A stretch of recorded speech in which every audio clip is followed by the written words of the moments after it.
Bonjour, le challenge pour moi est de vous parler de la résolution et du droit de suite, c'est-à-dire la réponse motivée de l'employeur en moins de 3 minutes.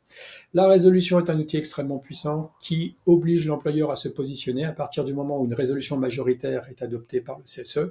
Le Code du travail stipule que l'employeur a l'obligation de faire une réponse motivée. Donc ça permet soit de poser des questions à l'employeur, il répond de manière lapidaire, je suis insatisfait de sa réponse, je fais une suspension de séance, je rédige ma résolution, je vérifie que j'ai une majorité d'élus titulaires qui sont d'accord avec la résolution, une majorité qui se dégage, je reprends la réunion, je repose exactement les mêmes questions sur la base d'une résolution, cette fois-ci l'employeur a l'obligation de faire une réponse. Soit il est en capacité de me la faire immédiatement, soit ça peut être avec une suspension de séance et on suspend le temps nécessaire d'aller chercher la réponse, ou on se revoit le lendemain ou sur le lendemain.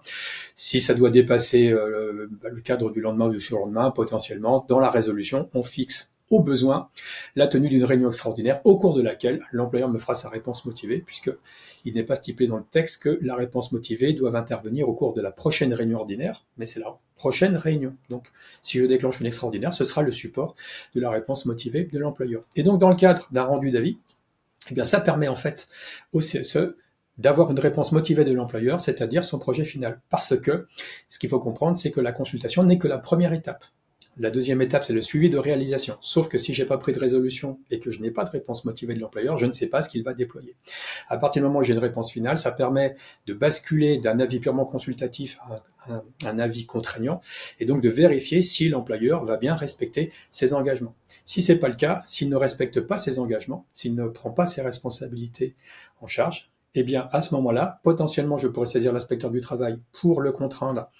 à respecter les engagements qu'il a pu prendre. Et puis, si ça ne suffit pas, je pourrais aller au contentieux, soit au civil en référé pour le contraindre à déployer le projet, les engagements tels qu'il me les a déclarés, soit ce que je vais faire, c'est je vais saisir au pénal potentiellement pour le faire condamner pour entrave parce que il empêche le bon fonctionnement de l'instance. On peut mettre aussi en place une grille de suivi pour vérifier donc à chaque fois les engagements pris par le président, c'est-à-dire on note dans de l'Excel ou dans du Word l'engagement pris par le président, la date à laquelle il a pris cet engagement,